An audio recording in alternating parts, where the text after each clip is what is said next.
Have you ever wondered if the power to build an empire, to leave a legacy so immense that time cannot erase it, was already sleeping inside you, just waiting for belief to awaken it? When I stood at the edge of my life with nothing in my hands and no name that carried weight, I was not defeated. In truth, that was the moment I became most dangerous to mediocrity. Because when you are stripped of everything external, you have only one place left to build from, within. This is the mystery few dare to understand. You build an empire from nothing, not because you lack the means, but because you finally begin to tap the power within you. It is not circumstance that makes a legacy. It is inner assumption. You are not waiting for the world to give you permission. You are creating a powerful legacy not out of your resources, but out of your vision. The empire is not built with bricks. It is built with belief. And belief, when embodied, becomes fact. You are the winner not when the applause begins, but when you first declare it in the silence of your soul. You become unstoppable the moment you walk in the assumption that you already are. You see, from nothing to success is not a journey through effort alone. It is a journey through imagination, consciousness, and decision. You rise not because the world lifts you, but because you stop bowing to it. You build not because you're qualified. You qualify yourself by the vision you will not release. Let me take you through 8 key revelations that will awaken your ability to rise from nothing to empire, and to do so with the quiet certainty that your legacy will endure. The moment you stop labeling your struggle as punishment and begin treating it as raw power, you've taken dominion over your own life. Struggles are not roadblocks, they are blueprints, drafted by your higher self to awaken the parts of you that comfort never will. Begin to interpret every difficulty as preparation, not for survival, but for rule. To build anything, you must first become it in mind. Greatness is not a reward, it is an identity. It is not earned through labor, it is worn like a garment of knowing. Begin to speak, walk, and think as one who has already built the empire, even if all you see is dust. The world does not respond to your needs, it mirrors your beliefs. The world will often give you every reason to quit until your inner conviction forces it to yield. Your vision must become more real to you than your facts. See your future as finished, even when your bank account disagrees. Persist, not with desperation, but with dominion. It's not about holding on. It's about refusing to let go. Financial freedom is not a matter of chance. It is a revelation. You walk into it when you stop asking for it and begin walking from it. Begin to act as one who already governs their resources, not one begging for opportunity. You don't seek wealth. You radiate the frequency that draws it. It's not hustle, it's alignment. Imagination is the womb of self-belief.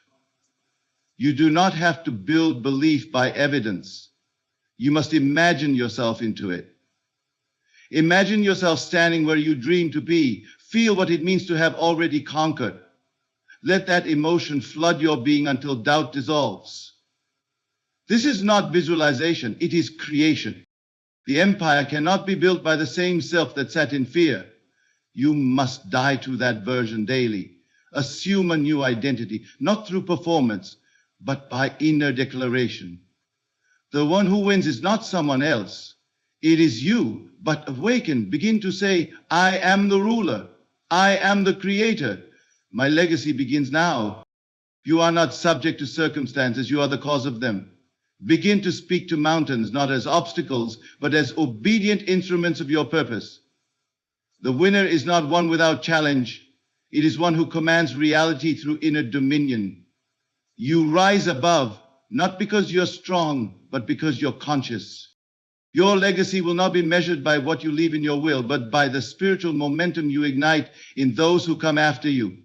Every time you choose faith over fear, belief over doubt, vision over reason, you leave a blueprint.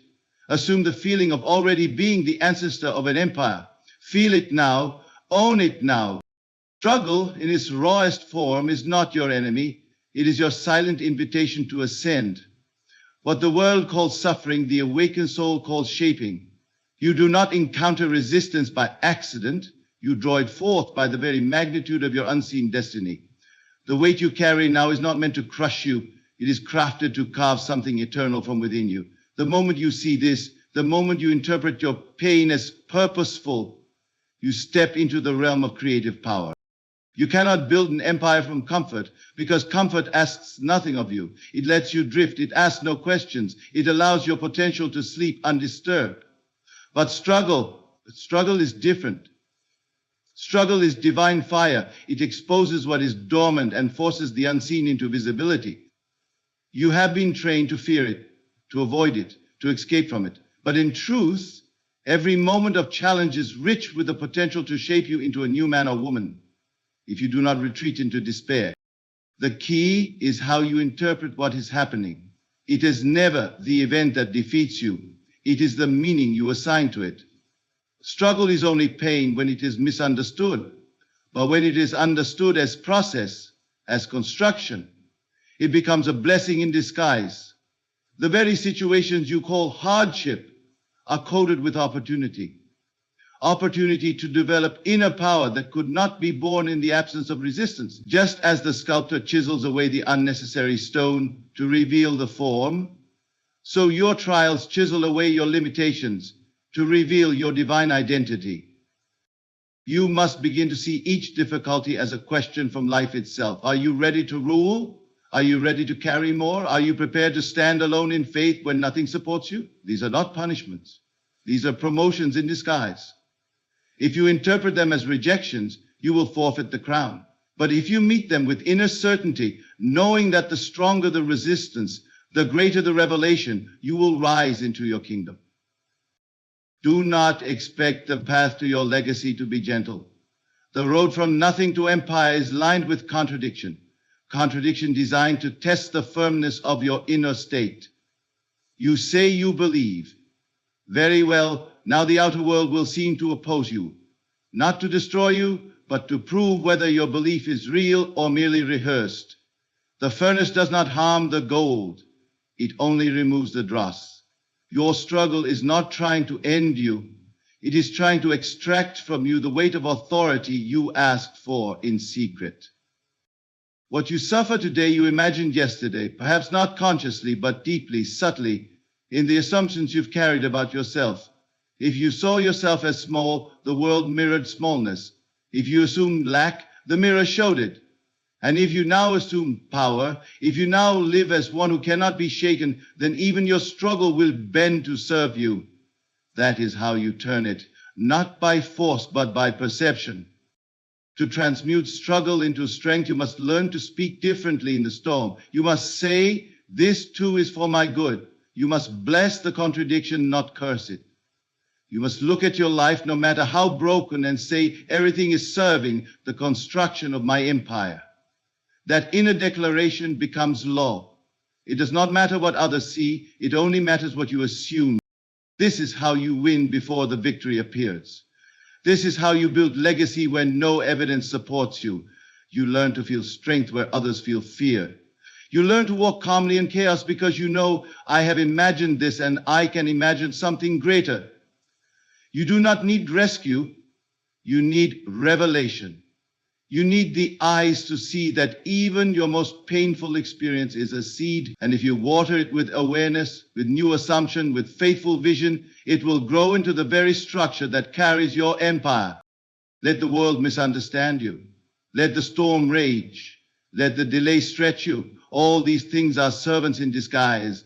They are teaching you to govern from within, to create not by force but by feeling. The power was never in the event. It was always in your reaction. Every time you respond with belief instead of panic, with vision instead of fear, with faith instead of frustration, you become the architect, not the victim. Once you do that, once you choose to respond like a ruler, your world will begin to recognize you as one. You are not here to avoid the struggle. You are here to reinterpret it. And in doing so, you take the ashes of hardship and mold them to the foundation of a legacy that cannot be erased. For what is built by vision cannot be undone by circumstance. The outer world bends to the one who refuses to bend within. Greatness is never something you chase. It is something you awaken. It does not belong to a select few, reserved for those born into privilege or fortune. Greatness is the invisible garment, already hanging in the wardrobe of your imagination, waiting for you to put it on. Until you wear it inwardly, until you walk in it mentally, the world will continue to treat you as common. But the moment you embody the mindset for greatness, the world will begin to confirm it with strange, perfect precision. You must understand this. No external circumstance ever created greatness. Conditions may frame the story, but they are never the cause. The cause is always internal. It begins in the invisible. The inner assumption precedes the outer expression. This is the unshakable law of consciousness. If you want to build an empire, if you long to leave a legacy, you must become great inwardly before any brick is laid in the outer world. Your inner state is the seed. It is the mold, and what you assume yourself to be without visible proof must eventually harden into fact. So many wait to become great after the evidence appears. They say, once I have the money, the title, the applause, then I'll believe in myself. But this is not a creative act. This is the mirror looking for its own reflection. Creation begins in assumption. You must believe first, not as a dream, not as a wish, but as a fact. You must dare to imagine yourself as one who is already walking in greatness, even when the world gives you every reason to believe otherwise. The mindset for greatness is not pride, it is not arrogance, it is quiet certainty. It is the knowing that your origin is not limited to flesh or status. You were born from the eternal, the infinite, the unseen power that shaped the cosmos. And that same power breathes through your awareness. To accept smallness is to deny that power. To embrace greatness is to acknowledge who and what you truly are. Begin to monitor your self-talk. Every word you speak inwardly is a decree. Every phrase you repeat mentally is a form of prayer. When you say, I am not enough, you are not describing the world, you are designing it. When you say, I am too late, too old, too far behind, you are laying the foundation of the very prison you dread. But when you dare to say, I am the source of greatness, you are not lying, you are remembering. The man who builds greatness in his thoughts walks differently. He no longer waits for permission. He no longer seeks validation. He begins to act from the end, not because he is delusional, but because he understands the law. You do not beg for greatness. You do not try to qualify for it. You assume it. And in that assumption, every cell in your body, every movement of your environment begins to echo the truth of your belief. This is why imagination is so vital, not for entertainment, but for creation. The world you imagine is more real than the world you see. Your eyes may deceive you, but your awareness never lies. If you see yourself as small, broken, and forgotten, then no external opportunity will last. But if you see yourself as great, already possessing the quality of rulers, visionaries, and founders, then the world must conform to your image. Many ask, how long must I imagine before I become it? But this question misunderstands the process. You become it the moment you feel it. You do not wait for the transformation. You declare it. You walk in it. You breathe it. And time becomes your servant, arranging people, events, and bridges of incidents to support the version of yourself you have already assumed to be. Think now about what would happen if you woke up tomorrow and chose to act as though you already possessed everything required to fulfill your purpose. What would shift? What words would you say differently? How would you move? How would you greet people? You would walk into a room not wondering whether you belong. You would know you were born to transform it. You would not chase opportunity, you would draw it. Because greatness does not seek, it attracts. When you fully embrace this mindset, you no longer compare. You no longer compete. Greatness recognizes itself in others and multiplies in return. It is not threatened by success. It rejoices in it because it knows that what you honor in another, you water in yourself. To awaken the empire within you, to craft a legacy that transcends your lifetime, you must build your entire inner world on the blueprint of greatness. You must be ruthless with your doubts and tender with your visions. You must correct yourself when you speak small and feed yourself when you imagine large. You must become intoxicated with the feeling of being powerful, not because of what you've done, but because of who you now know yourself to be. The shift will not come from effort alone. It will come from identity. You are not becoming great. You are uncovering the greatness that has been waiting for you to believe in it. The empire exists within you now. The legacy is already etched in the corridors of your consciousness. All that remains is for you to say, yes, I am the one. Yes, I am ready. Yes, I am great. Not one day, not someday, now. There is a sacred law that governs the unfolding of every dream, and it is this. He who persists in the vision will see it materialize, regardless of appearances. Most fail, not because the dream was too grand, but because the persistence was too short-lived. They began the journey in faith, but allowed the facts of the world to unseat their conviction. They looked to the mirror before the image had changed. But if they had known the truth, if they had held the vision until it burned more real than the present, the vision would have become flesh. The world is slow to show you the fruits of your imagination because it is governed by law, not speed. That delay is not denial, it is formation. You plant the seed and must allow it to take root. To imagine a new life, a higher station, a transformed identity, and then to abandon it in doubt is to dig up the very seed meant to liberate you. You cannot create what you do not persist in. The dream you touch briefly will tease you but never become you. But the one you marry in thought, feel in silence, see behind closed eyes.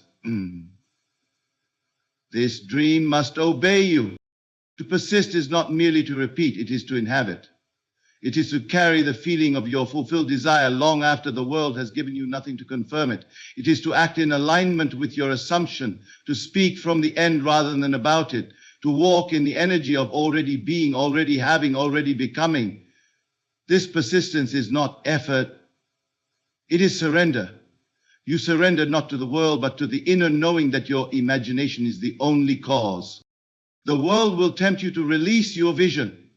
It will send you bills, delays, rejections, and distractions, each demanding that you pay attention to what is rather than what can be. But you must not yield. These are only shadows. They have no power unless you give it. You are not here to be impressed by the present. You are here to impress your vision upon it. And this requires that you persist. Not sometimes, not when convenient, but constantly, faithfully, even when logic crumbles and the facts scream otherwise. Persistence is not blind repetition, it is intelligent imagination.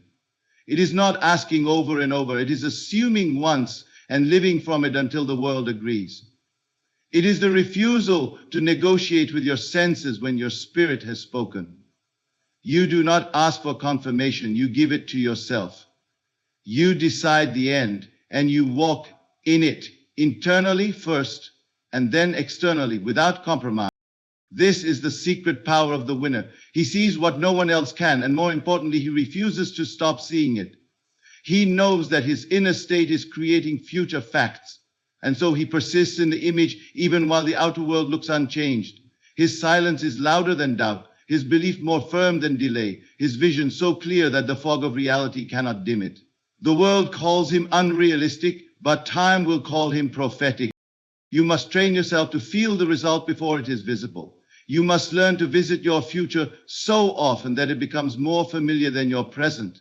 You must speak as if, dress as if, think as if, not to pretend, but to align. What you align with, you draw forth. What you reject inwardly can never remain outwardly. If you call yourself unworthy in thought, your vision will dissolve. But if you call yourself chosen, seen, and victorious, no matter how small you appear now, the future must bow to your inner decree. Every desire that is truly yours came to you with its fulfillment encoded. The dream does not taunt you, it calls you higher. but it will not carry you. It demands that you walk by faith, which means you persist in the unseen until it becomes the seen. You do not build by force, but by firmness of assumption. You persist not because you're desperate, but because you're certain. Is the attitude of the one who creates empires out of nothing. He holds the vision with such intensity that the world has no choice but to conform. You will be tempted to settle, to compromise, to doubt the process, but the longer you dwell in the feeling of the fulfilled desire, the faster the law begins to work in your favor. You do not need help.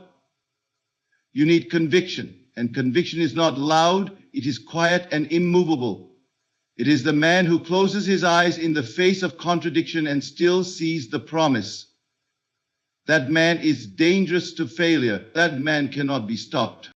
The vision is yours. It was not borrowed or imagined lightly. It was planted in you by divine impulse. You saw it because it was meant to be made real through you. But it will not come if you vacillate. It will not come if you say maybe. It will only come when you live from it. When you speak to the world, not from longing, but from embodiment. When you are no longer trying to become, but have already assumed the end. So, persist. See it again. Assume it again. Return to the end tonight and every night until the dream feels more natural than the doubt. This is not fantasy. This is creation. You are not hoping. You are becoming. And every time you hold that vision without flinching, you move one step closer to its inevitable form. Financial freedom is not a condition you chase. It is a state of consciousness you assume. Until you understand that your supply does not come from your job, your economy, or your surroundings, you will remain a slave to appearances. But once you grasp that every dollar, every opportunity, every material resource flows from consciousness, not circumstance, you will never beg the world for abundance again. You will walk in faith, not toward riches, but from the place of already being rich. The mind that is anchored in lack cannot receive increase. It can only repeat cycles of scarcity, even when handed temporary gain. For money does not flow where fear rules. Prosperity answers to a deeper law, one of alignment, one of identity, one of consciousness. When you walk by faith, you are not waiting for the evidence of wealth. You are carrying the feeling of wealth before the first coin shows up. You do not say, I will be or I hope to be. You say, I am. You step into the inner posture of abundance now. To live this way is to violate everything the world teaches. The world says you must grind, hustle, earn your way into security. But the law of consciousness says, believe and it shall be. Assume and it will harden into fact. You do not earn supply. You recognize yourself as the source of it. You do not wait for wealth. You awaken it by assuming the state of already possessing what you desire. This does not mean action is irrelevant, but action flows from being. You do not act to get, you act because you already are. The man who assumes wealth will naturally behave differently. He will walk differently, make decisions from calm certainty, attract new relationships, and speak as one who already governs his financial world. This is not arrogance. It is creative law in motion. You must begin to examine how you speak about money. Words are not casual. They are instructions to your subconscious, and your subconscious is always listening. When you say, I can't afford this, or I never have enough, you are not stating facts. You are issuing commands. And the universe, by law, will obey. But when you say, I am abundant, money flows to me freely, I always have more than enough, you are programming your reality from a higher law. Faith speaks what is not seen as though it were. And the one who walks by faith has no need to wait for proof before he praises the promise. Begin each day with the assumption that all your needs are already met, not will be, but already are. Walk into every room, not as one trying to make ends meet, but as one who governs resources. You are not subject to your bank account is subject to your belief. If you persist in the inner image of lack, no outer income will satisfy you. But if you persist in the inner image of wealth, you will draw provision from places you never expected. This is not fantasy. It is alignment. Let your imagination be the treasury where you keep your wealth. Picture yourself paying every bill with ease. Imagine holding contracts, checks, partnerships. Feel the weight of success in your palm. Let your emotions respond to the image as though it were present now. This is not pretending. It is rehearsing for what is already yours in the unseen. And if you persist, it must come into form. For the outer always follows the inner. Many fear money because they believe it is scarce. But this belief is not truth. It is training. You were taught to fear the lack of it. You were trained to worship it, to chase it, to measure your value by it. But money is simply energy. It responds to direction, and it multiplies in the hands of one who governs it with wisdom and belief. When you stop fearing money, when you stop needing it to feel worthy, you release it from bondage. And in releasing it, you allow it to return to you, multiply. The path to financial freedom is not lit by toil alone. It is lit by faith. Faith is the internal knowing that your reality is shaped not by market trends, job security, or external economy, but by consciousness. Once you know this, deeply and truly, you are no longer intimidated by downturns or delays. You become immovable. You become magnetic. You become the embodiment of abundance. There is a version of you already walking in wealth, not because of inheritance, not because of luck, but because of alignment. This version of you thinks differently, gives generously, attracts opportunity, and makes decisions from peace, not panic. Your only task is to assume that version now. Feel him, be her. Let that identity dominate your thoughts. Let that image become more familiar to you than the fear of lack, and do not measure your progress by current facts. Measure it by inner feeling, for feeling is the secret. Feeling is the root of all creation.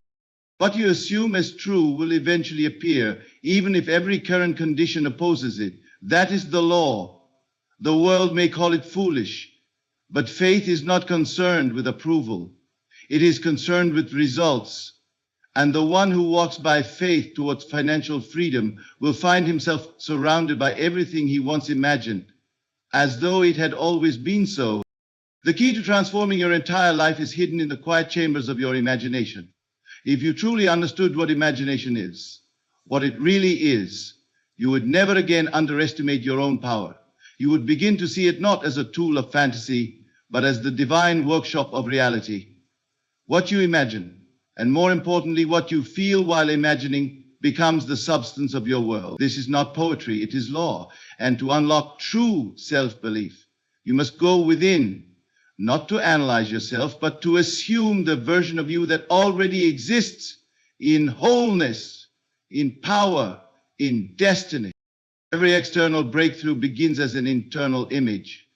The man who becomes a ruler in life, who rises above doubt and limitation, did not wait for the world to give him a reason to believe. He imagined one.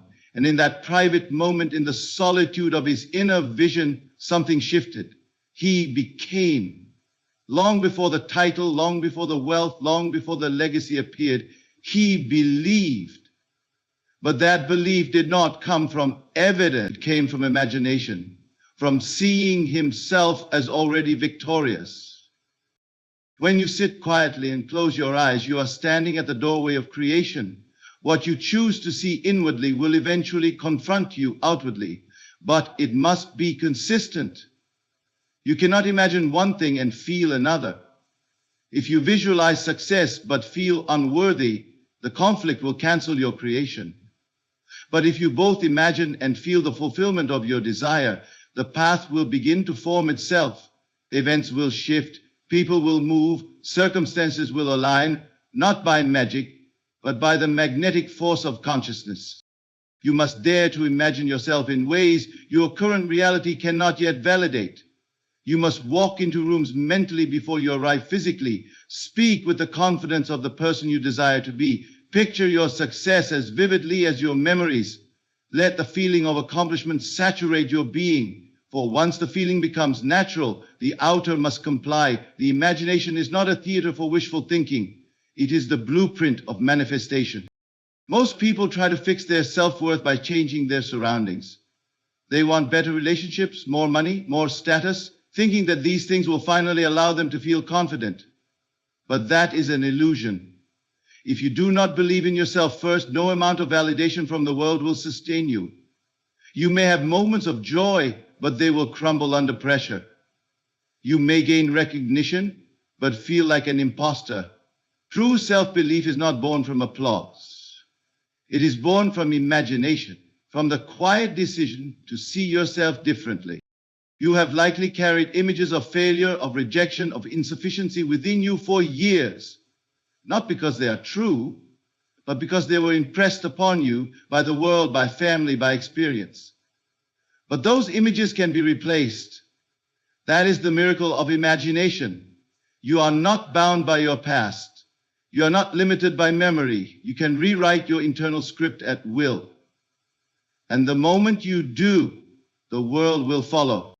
Begin now to see the self you desire to be, not just in outcomes, but in posture, in attitude, in language. How does the confident version of you walk? What tone do they speak in? How do they respond to failure, to challenge, to opportunity? Create that image, feel it, and then here is the secret. Refuse to drop it. No matter what the current facts may be, persist in that image. This is not denial of reality. It is the planting of new reality. And the longer you live in that inner image, the more the outer world will resemble it. You do not need external confirmation to begin. All you need is the inner vision. And that vision, if deeply felt, will give birth to an unshakable belief in yourself. A belief not based on proof, but on embodiment. You do not say, I hope to become. You say, I am already. And that I am becomes a law. It is a seed that grows in silence until one day the harvest arrives. There is a version of you that already believes, that already acts with authority, that already walks in freedom. You are not creating this version, you are revealing it. You are removing the veil of doubt that has hidden it for too long. And the tool to remove that veil is your imagination. When used faithfully, deliberately, consistently, it becomes the gate through which all self-belief must walk. If you feel small, it is because you have imagined yourself that way. If you feel limited, it is because your inner conversations have reinforced limitation. But the moment you change the image, the moment you dare to see differently, feel differently, speak differently, you are no longer reacting to the world, you are commanding it. So the answer is not more striving, not more effort to prove your worth. The answer is to imagine. And to do so not as an escape, but as a creative act. To see yourself not as the world has shaped you, but as you now choose to be. And in that choice, repeated daily, your belief in yourself will rise, not as theory, but as truth. And once you believe, the world must follow. You do not change your life by rearranging external circumstances. You change your life by becoming someone new. The transformation of your identity is not an improvement of who you are. It is the recognition that your current self is only a temporary expression of belief. You are not fixed, not limited, not bound by history. Your personality, your habits, your fears, your capabilities, these are not permanent conditions. They are reflections of who you have unconsciously assumed yourself to be. But the great secret is this: you can assume differently. Identity is the root of all change. What you identify with, you create. What you believe about yourself becomes law within your experience. A man may struggle to build wealth, find love, or live with confidence, not because he lacks opportunity, but because he has not yet assumed the identity that naturally attracts those outcomes. He still sees himself as broke, unworthy, unseen. And so the world mirrors it with brutal consistency. But when he changes his inner conception of self, when he begins to walk in the consciousness of the man he desires to be, the outer world must obey. This change is not accomplished by effort alone. Willpower cannot sustain a transformation that is not supported by inner truth. If you attempt to act wealthy, successful, or confident, but inwardly still feel like a failure or a fraud, your outer efforts will collapse. Action must flow from being, and being is determined by consciousness. You become not by doing, but by assuming. When you assume the state of the one you wish to be and persist in that assumption until it feels natural, you are reborn, not symbolically, but literally. You must go within and create a new concept of self. Ask yourself not, what do I want to achieve, but who must I become to naturally experience this life? The answer will come, and with it an image. That image is your new identity. It is the version of you that already lives the life you long for. It is not a distant dream. It is a real present state, available the moment you say yes to it. But to step into it, you must release the grip of the old self. The old self is comfortable, familiar. Even in pain, it feels known. It will remind you of your failures. It will argue for your limitations. It will whisper, this is just how you are. But this is a lie. You are not your patterns. You are not your wounds. You are the operant power that chose those experiences through unconscious agreement. And you can now choose again. You can now decide to embody a new self-image, even before the facts support it. The shift happens in silence, not with noise or declaration shouted into the world, but with a quiet internal movement. You begin to carry yourself differently, not to impress others, but because you no longer identify with the old version. You think differently, not because you are pretending, but because you no longer accept the old thoughts as yours. You make new decisions, not out of pressure, but because they are now congruent with the self you've assumed. It begins with imagination. Imagine yourself as the one who has already changed. Do not wait for the change to happen. Cause it internally. See yourself acting from your new identity. How do you spend your time? How do you speak? What do you believe is possible for you? Feel the shift, and when doubt creeps in, as it surely will, return again to that image. Revisit it so often that it becomes more real to you than your history. This is the death of the old man and the birth of the new, not in ceremony, but in consciousness. You kill the old self by starving it of attention. You give it no more emotional food, and you give life to the new self by feeding it feeling, belief, and repetition. Do not say, I'm becoming this person. Say, I am this person now. Even if the world laughs, disagrees, or ignores you, it does not matter. The world is only a delayed reflection. If you hold your new self long enough, reality will conform. You may not know how your transformation will unfold. You may not see all the steps. That is not your concern. Identity precedes method. When you become someone new inwardly, the how will arise naturally. The right actions, opportunities, and relationships will be drawn to the new self like gravity. Your job is not to force the world. Your job is to embody your chosen identity so fully that the world cannot help but recognize it. There is no power greater than the decision to assume a new self, not because it's a trick of the mind, but because it aligns you with the unseen reality that is waiting to emerge. The self that rules, builds, creates, and blesses already exists within you.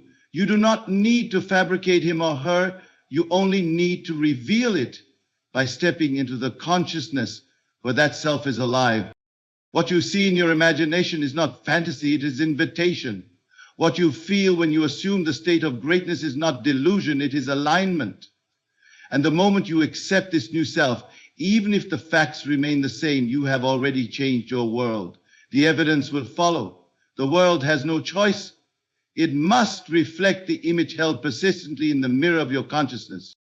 There is only one true power in this world, and it does not reside in events, people, systems, or appearances. It resides in your consciousness.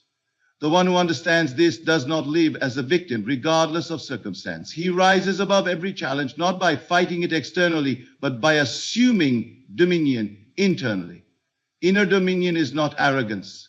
It is alignment with the source of all creation. It is the understanding that your perception, your assumptions, and your emotional state are the architects of your experience.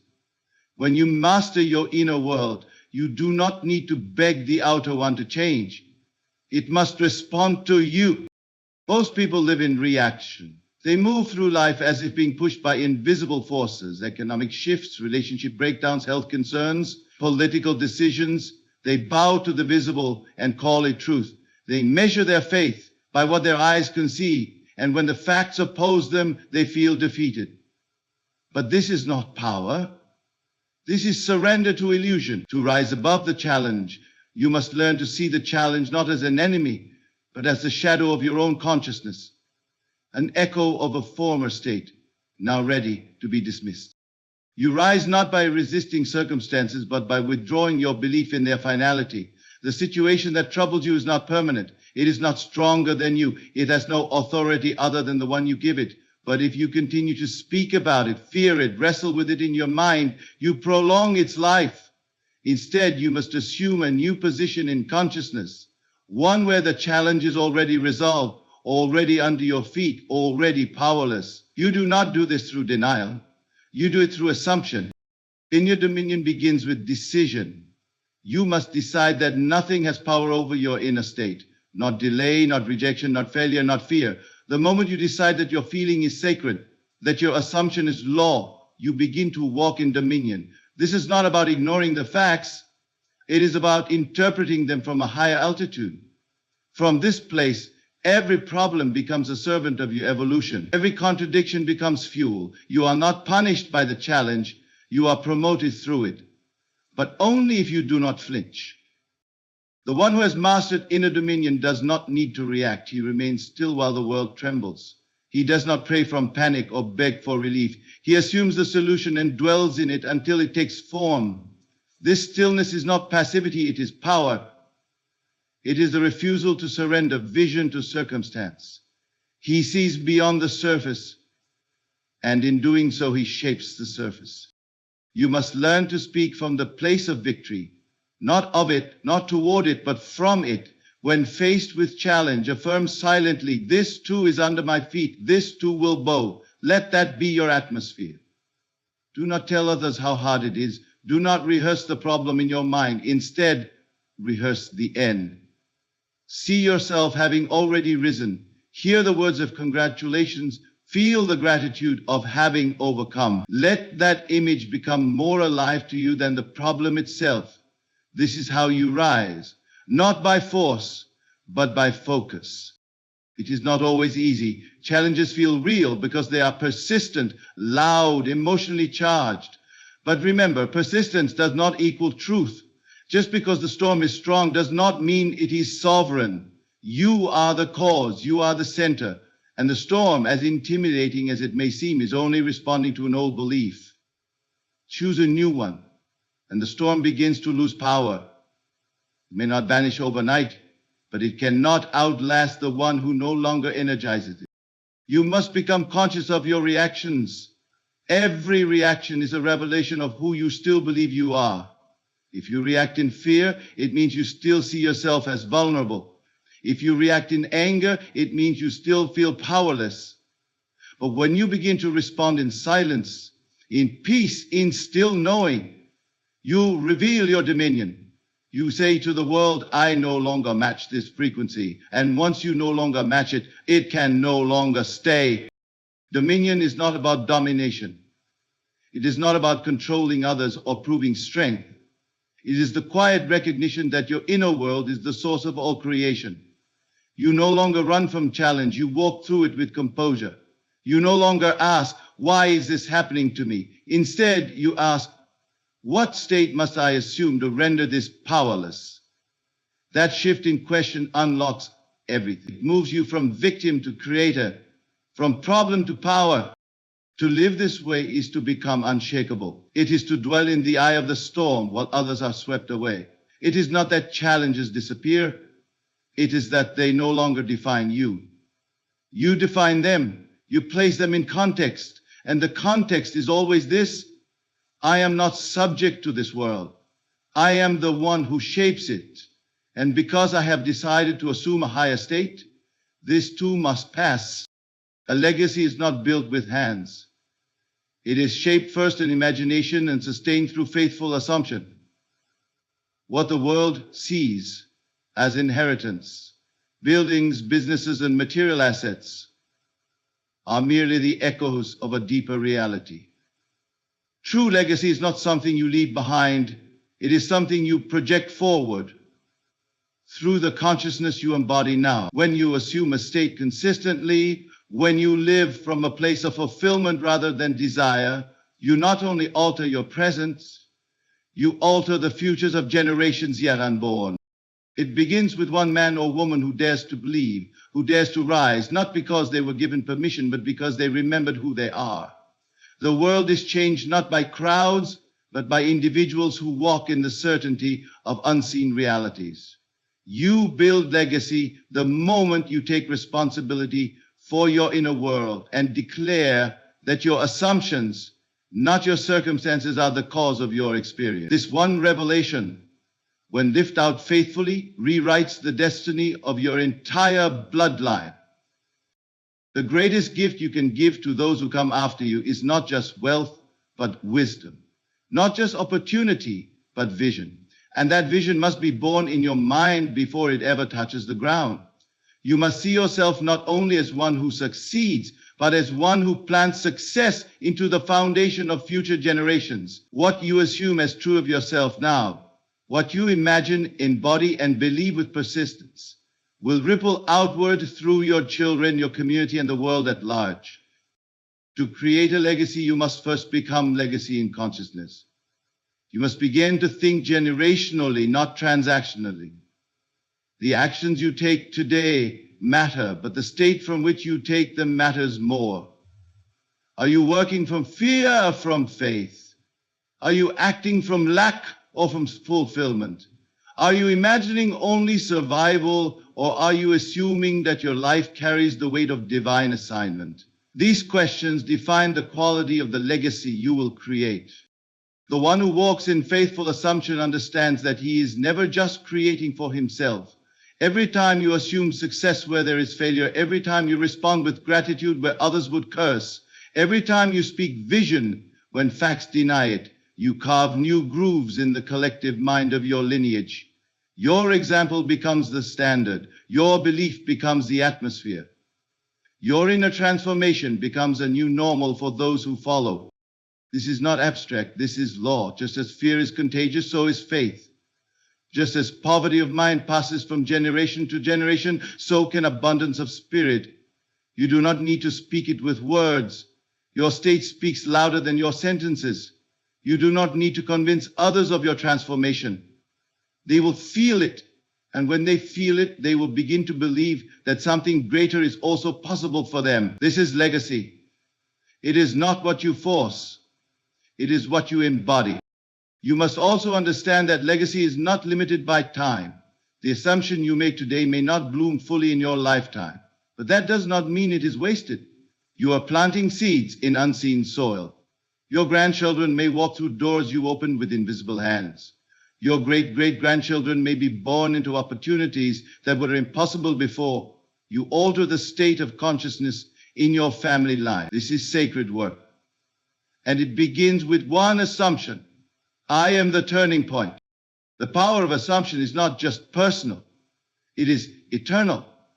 When you assume the feeling of already being the source of transformation, the first to break the cycle, the one who carries the vision that others couldn't see, you begin to radiate an energy that reshapes every part of your environment. This is not fantasy. It is alignment with the principle that what you accept as true inwardly must find expression outwardly. When you walk through life with the inner conviction that your name will be remembered for good, that your life carries purpose, that your presence multiplies good, you create that reality. There is no need to wait for validation. There is no need to announce your transformation. Simply assume it, feel it, and persist. Let that assumption live in your bones. Let it shape the way you think, speak, move, and respond. The world around you may take time to catch up, but it must follow. It has no choice. It is bound to reflect the dominant state you hold. The creation of a legacy is not an event. It is a daily posture. It is the quiet act of choosing the higher thought, the truer vision, the divine assumption. It is the discipline of persisting in that state long after others would have given up. It is the courage to see what others ignore and to live from it without compromise. The one who creates legacy through faithful assumption is not remembered because they tried. They are remembered because they became. And when others look back and wonder how this shift occurred, when they ask what changed, the answer will not be found in headlines or records. The answer will be found in a moment when one person chose to assume something higher and never turn back. You began with nothing, not because you were without worth, but because nothing external could be credited for the glory you were destined to reveal. From the moment you chose to believe differently, to imagine differently, you shifted the axis of your entire life. You were not born to inherit conditions. You were born to command them.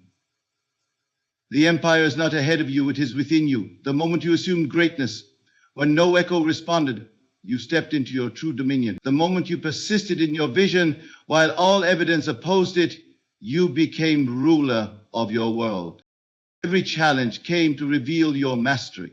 Every rejection was a disguised invitation to assume more power. You did not need to escape the struggle. You needed to see it as the furnace in which your identity was refined. You changed not by effort, but by inner declaration. The words, "I am," became your foundation, and everything else arranged itself around them. This legacy you are building is not for applause. It is for alignment. You are not just creating success. You are reprogramming reality. What you have imagined has already begun to solidify. What you have felt persistently is becoming fact. You are no longer asking the world to give you what it never owned. You are giving the world the image it must reflect. That is your power. That is your wealth. That is your empire. And because you chose to live in the end, not in waiting, not in wishing, but in fullness, you will be remembered. Not just by your name, but by your impact. Not just by your achievements, but by the frequency of belief you established for generations. You are the beginning of a new line. You are the architect of a new future. You are the winner. Not because you arrived, but because you assumed. So now walk, speak, breathe as one who already holds the crown. Let no outer condition persuade you otherwise. The world has already begun to echo the image you dare to hold. It is done. It is yours. It is real.